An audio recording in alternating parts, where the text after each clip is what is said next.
Good afternoon, all. CamelbackTrading.org coming to you this Thursday afternoon, September 19th. We are looking at window traders' market profile of the ES and NQ. So, again, we talked about the market digesting overnight what the Fed came out with in his press conference. We gapped higher today in ES and in NQ. ES filled their gap in A period. NQ held their gap from today. Okay, they held their gap. We tried to go trend up a couple of times. That failed. We do end with a 10 wide point of control in ES, and in NQ, we end with a 9 wide point of control. Righty never gapped higher. Never saw the opening. This is one of the most bizarre days I've ever seen. Never saw the opening, yet they don't get the IB low, high, and neither overnight. And they end 10 wide with an afternoon pullback in J. Okay? So, righty, believe it or not, inside day. They traded inside K's range the entire day. That's what righty did yesterday. Today. Traded inside K's range from yesterday. That's it. So, inside day for them going into tomorrow.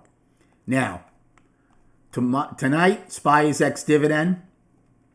So, for argument's sake, let me see where they have SPY closing. I'm going to round it out to 571. That's 570.98 right now. So, if the dividend is $1.50, it's going to be priced at 569.50 tomorrow morning. It's not a big deal, right? But, again, that would be right around D's low.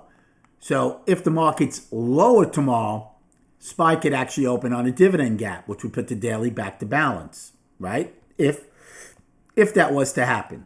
The other thing is, if we go higher, ES will be making new all-time highs possibly, and SPY will not, because they'll be about $1.50, $1.60 behind. So keep that in mind. We also have quadruple expiration tomorrow, right? Third Friday of the month. It's the quarterly expiration, so it's the rather large one. So we'll see how that affects the market both tomorrow morning and then again on the close. All-time highs today again for ES, SPY, SPX, and the Dow. The Dow's got over 42,000. So the market's trying to chug along. Volume is a little bit above average, which is a decent thing, but certainly nothing compared to, having all-time highs. NQ still has a lot of work to do. Now, because I don't back adjust, it looks like NQ came out of balance on their weekly. That's why I look at the ETF charts. Triple Q's barely stretched the balance high on the weekly. So, I want them to take out today's high some more tomorrow. Otherwise, they would still be in balance after this week is done. So it remains to be seen. So right now, NQ is up on the daily, but balanced monthly, weekly. ES is up on all three time frames. Had a good day. Had a really good day today. We saw the market really, really well on both sides when they weren't getting much and when they were pushing. So knocked them around pretty good. Plus, again, we talk in the room so much prior to what we're looking to do, the discussions going on between the traders and myself about what we're looking for and why. And today, they all worked out. Okay, we talked about fading new highs because they weren't getting much extension.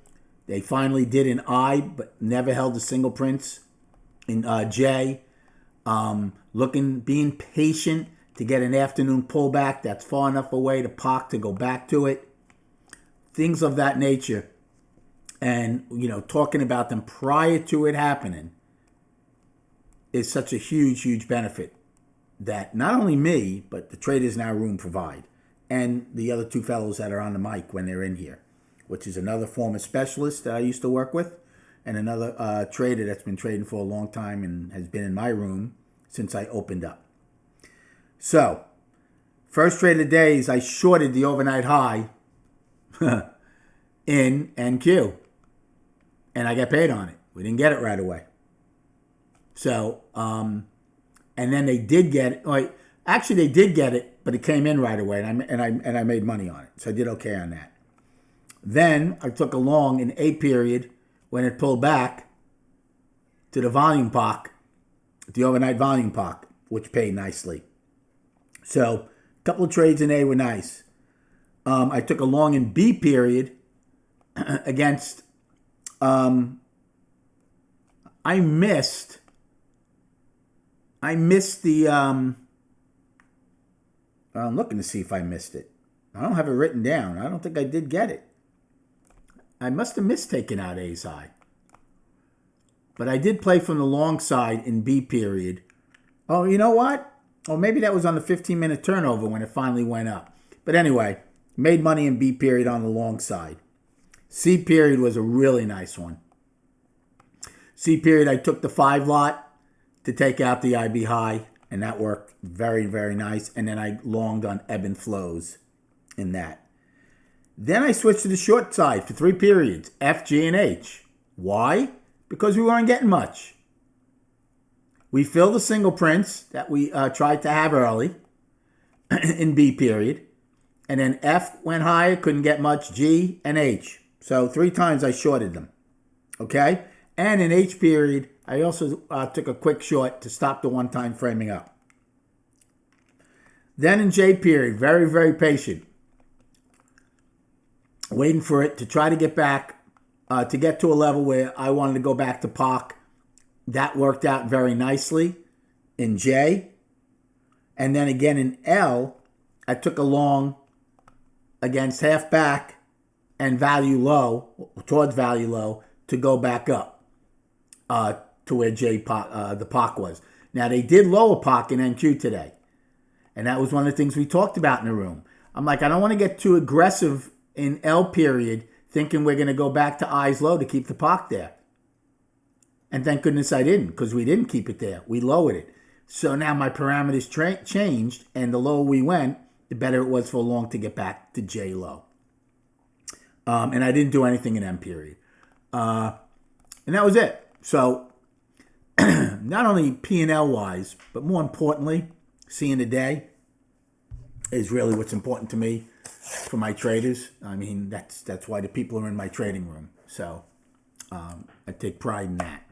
Okay, destinations. ES, one and only one to the upside. 97.50. Now, I thought they might test 98, and I also thought NQ would fill the single prints from July 17th. But look at that. They didn't.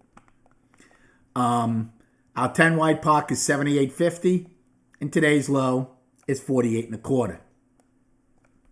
In SPY, all-time high, 572.88. 10 wide at 571.06. And today's low of 568.08. We have a nice buy tail here, by the way. Nice excess today we had on the long side. We never got into it. Okay? Same with NQ. And NQ held their gap. The gap is 64 points, so $1.50. So not a bad size gap. And again, tomorrow I'm going to recap all of these charts. But for today, we'll just look at ES and SPY. So here's your monthly. Again, up. Breaking out of a 3-month balance to the upside. The monthly is up.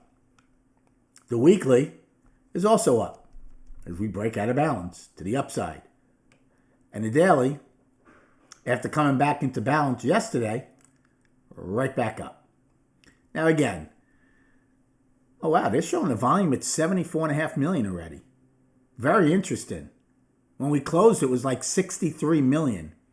So they're pumping in some volume here in the after hours in SPY. Very interesting. Anyway, maybe that has something to do with expiration tomorrow. Who knows? Or, you know what? That could also have something to do with the dividend. Maybe somebody, some big fund or something wants to get involved, and because you have the dividend up until tonight. So that's a possibility of somebody unloading and somebody buying for the dividend. Not that we'll ever find out for sure, but that is a possibility because that's a lot of volume, 11 million like that, right after the close. Anyway, thank you so much for liking and subscribing to this channel. I think it would really benefit you to come check us out at camelbacktrading.org. Spend a month spend 3 months and see what we're all about. Have a great night. Rest up. And we'll speak prior to the opening tomorrow.